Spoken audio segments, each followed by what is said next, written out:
You can go from skiing in the morning to running in the evening.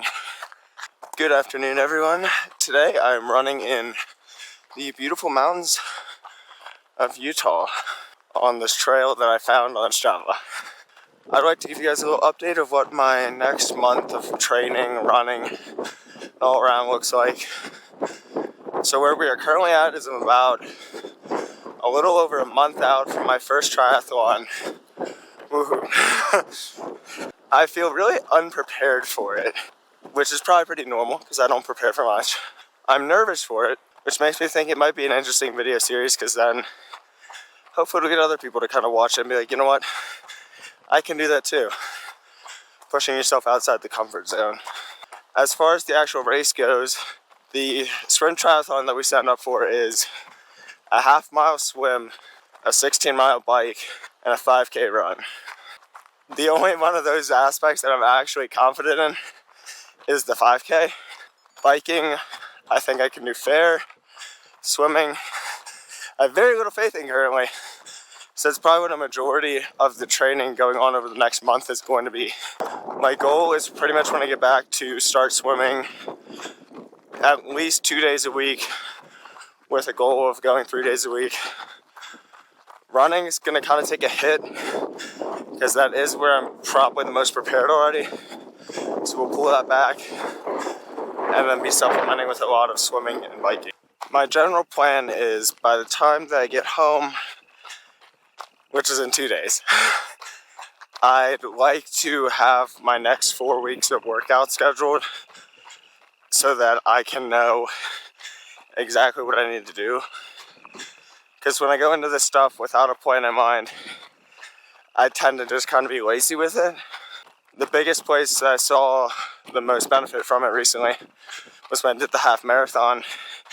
And I had the scheduled workouts. It was just wake up, show up, do them. And I had a huge improvement during that race. Which gives me the idea that I'm I'll be able to do really well if I actually schedule this triathlon stuff and show up and do it when I need to. Then the race will be fine. But if I slack off, if I keep skipping, and if I keep just ignoring it, then it's not going to be a good day to be me. I do believe it'll be fun. I'm looking forward to it. It's going to be uncomfortable. It's going to be new for me. So I think that's a good thing, because it's going to start pushing me. Because if I'm being honest, most of the stuff I've been doing the past few months is stuff that I am relatively accustomed to, or have been doing for at least a year. So I haven't really picked up anything new. Plus, I feel like so many people are kind of getting into running and endurance sports. It's kind of nice to show, hey, you can be a normal person and still enjoy these things and do well at them. You don't have to be some personal fitness trainer who's paying somebody outrageous amount of money a month with all the supplements and everything. You can do it on a budget and with limited time. An example for me is that with running, I kind of tend to notice that I have a 6 to 7 per hour week cap, where that's where I get the most benefit from it during my training. Anything more than that just kind of becomes excessive. It doesn't really lead to an additional benefit. I'm not sure what that's going to look like for triathlon. I think it's probably going to be around 10 hours, which is a lot.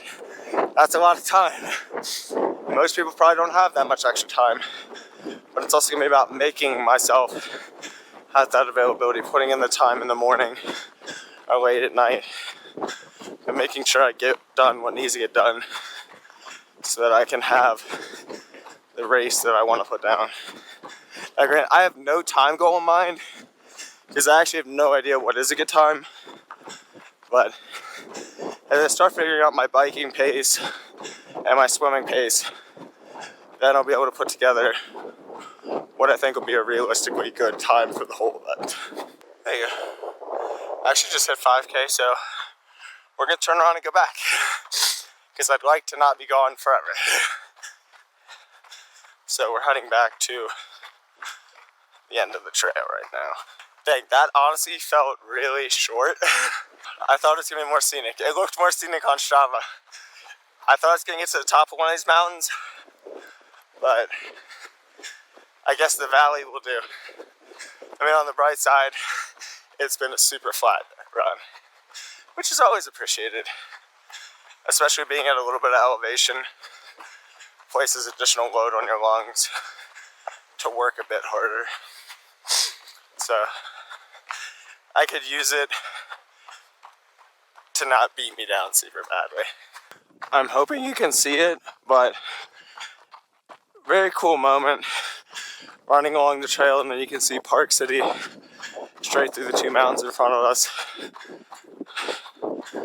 That's just a neat little moment.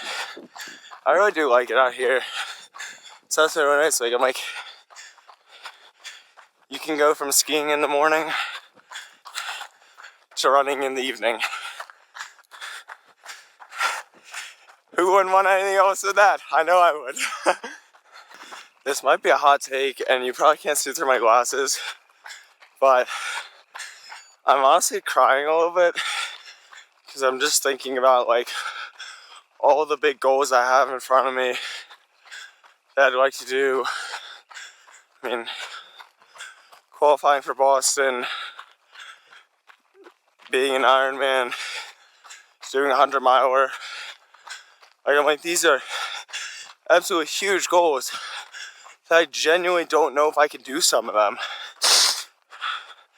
And that's so terrifying. I'm like, I could put all this work in and it could not work out. But on the bright side, I'll know that I tried and gave it everything I had. Like, it may sound stupid and silly, but I'd genuinely rather drop in the middle of these races than give up all my dreams.